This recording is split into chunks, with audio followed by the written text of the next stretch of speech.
இந்தியாவில் எல்லோரும் விரும்பி சாப்பிடும் ஒரு பருப்பு ஒரு காலத்தில் உங்க கால்களை பறித்துக் கொண்டிருந்தது அப்படின்றால்வே நம்புவீர்களா? தால் ரொட்டி ஏழைகளின் உணவு.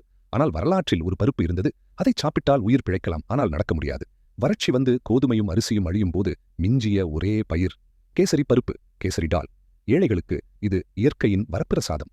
ஆனால் இதை சாப்பிட்ட சில மாதங்களில் ஒரு விசித்திரமான விஷயம் நடக்கும். திடீரென்று இளைஞர்களின் கால்கள் செயலிழந்து போகும். அவர்களால் நிற்க முடியாது. முழு கிராமமே குச்சிகளை ஊன்றி நடக்கத் தொடங்கும். இதை லத்திரிசம் என்று அழைத்தார்கள். வரப்பிரசாதம் ஒரு சாபமாக மாறியது. இதற்கு காரணம் இந்த பருப்புக்குள் இருக்கும் ஒரு நியூரோடாக்சின். இது பார்ப்பதற்கு துவரம் பருப்பு அல்லது கடலை பருப்பு போலவே இருக்கும். ஆனால் இதற்குள் ஒரு ஆபத்தான கெமிக்கல் இருக்கிறது. இந்த கெமிக்கல் நம் நரம்பு மண்டலத்தை ஓவர் எக்ஸைட் செய்யும். அதாவது இது நரம்புகளை அளவுக்கு அதிகமாக தூண்டி அவற்றை எரித்து அழித்துவிடும். முதலில் பாதிக்கப்படுவது நம் உடலின் மிக நீளமான நரம்புகள் தான். அதாவது மூளையிலிருந்து நம் கால்களுக்கு செல்லும் நரம்புகள் சிக்னல் கட் ஆகத் தொடங்கும். இதன் விளைவு சிசர் கேட். நோயாளியின் கால்கள் கத்தரிக்கோல் போல ஒன்றோடொன்று பின்னிக்கொள்ளும். அவர் நிரந்தரமாக முடங்கிவிடுவார். இது வறுமை கொடுத்த மிக கொடூரமான தண்டனை.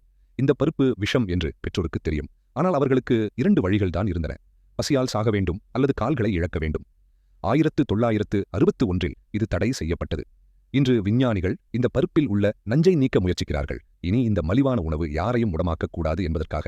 உங்களுக்கு கற்றுக்கொள்வது பிடித்திருந்தால் சயின்ஸ் ஸ்டோரிஸை சப்ஸ்கிரைப் செய்யுங்கள். உங்கள் சப்ஸ்கிரிப்ஷனால் மட்டுமே நாங்கள் சுவாரஸ்யமான, வேடிக்கையான அறிவியல் மற்றும் வரலாற்று வீடியோக்களை உருவாக்க முடியும்.